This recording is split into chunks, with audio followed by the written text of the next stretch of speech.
Alright, so yesterday I posted a video talking about my favorite Druid subclass in the 2024 Player's Handbook. I mentioned during that video that I was torn. I really couldn't decide which I preferred between Circle of the Sea and Circle of the Stars. Yesterday I covered Circle of the Sea, so today I'm going to cover Circle of the Stars.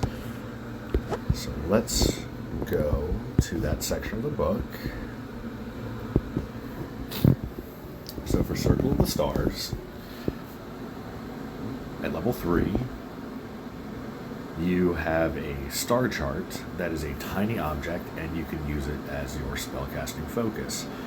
You determine its form by rolling on a table that they have or just by choosing one. While you're holding your map, you have Guidance and Guiding Bolt prepared, and you can cast Guiding Bolt without expending a spell slot, which is amazing. Guiding Bolt is wonderful. And you can use it like that equal to your Wisdom modifier, so anywhere from 1 to 5 times a day, and it replenishes on a long rest. If you lose the map, you have to basically spend an hour, usually during a short rest, to create a new one. And the star maps that you can choose, either by your own choice or by rolling a d6, is a scroll with constellations, a stone tablet with holes drilled through it, an owlbear hide with stellar symbols tooled into it, a collection of maps bound in an ebony cover, so like an atlas, a crystal engraved with a starry pattern, or a glass disc etched with constellations. Of the ones listed there, I personally would pick number 5, a crystal engraved with starry patterns, because I think thematically that just sounds really cool. So at level 3, you can take a bonus action and expend a use of your wild shape to take on a starry form instead of shapeshifting into a beast form. While you're in that form, your body starts to glow and your joints start to glimmer, and you kind of look like a constellation. You shed bright light for 10 feet and dim light for an additional 10 feet, and this form you've assumed lasts for 10 minutes. You can choose to dismiss it at any time, or it automatically goes away if you become incapacitated or choose to use the feature again. Whenever you assume the form, you choose one of the following constellations, and each different constellation gives you different benefits. If you choose Archer, then a constellation resembling an archer appears on your body, and when you first activate it, and whenever you take a bonus action to activate it on one of your subsequent turns, you make a ranged spell attack shooting a glowing arrow that hits one creature within 60 feet of yourself. If you successfully hit, then it deals radiant damage equal to 1d8 plus Wisdom modifier. So it's not bad. It's a free ranged attack.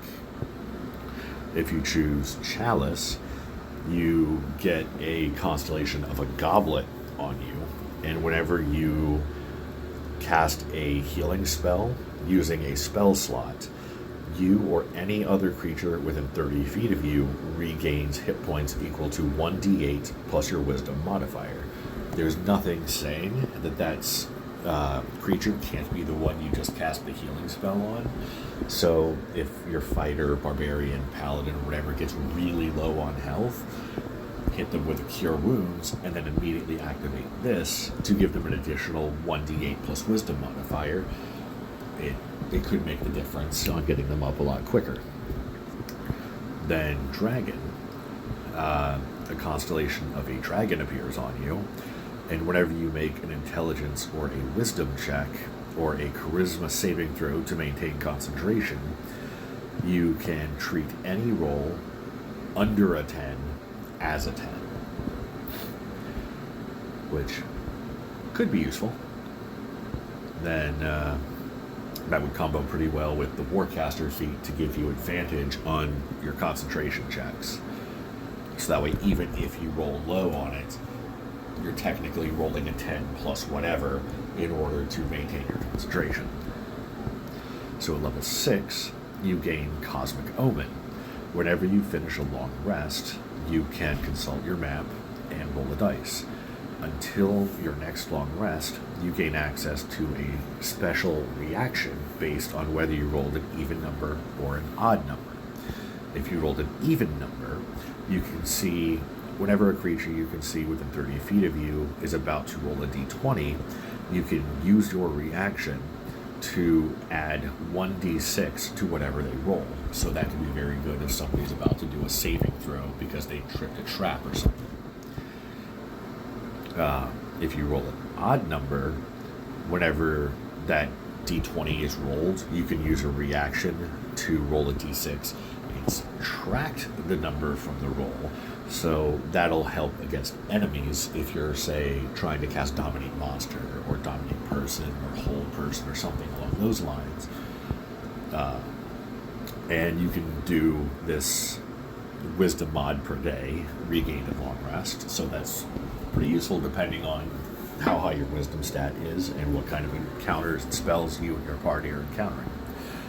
At level 10, you gain Twinkling Constellations, which it says the arrow form of the archer goes up to a d8.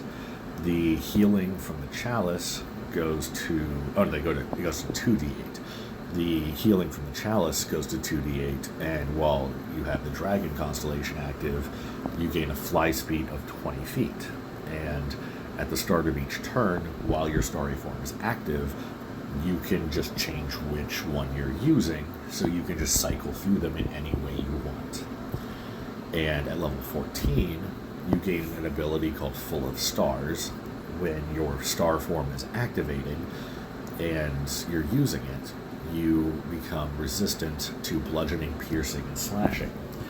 So you don't gain an extra spell list with this subclass, but you gain a lot of really, really useful abilities. So I wanted to cover that one as well because I really like the way it sounds and I want to play one. Thank you for watching.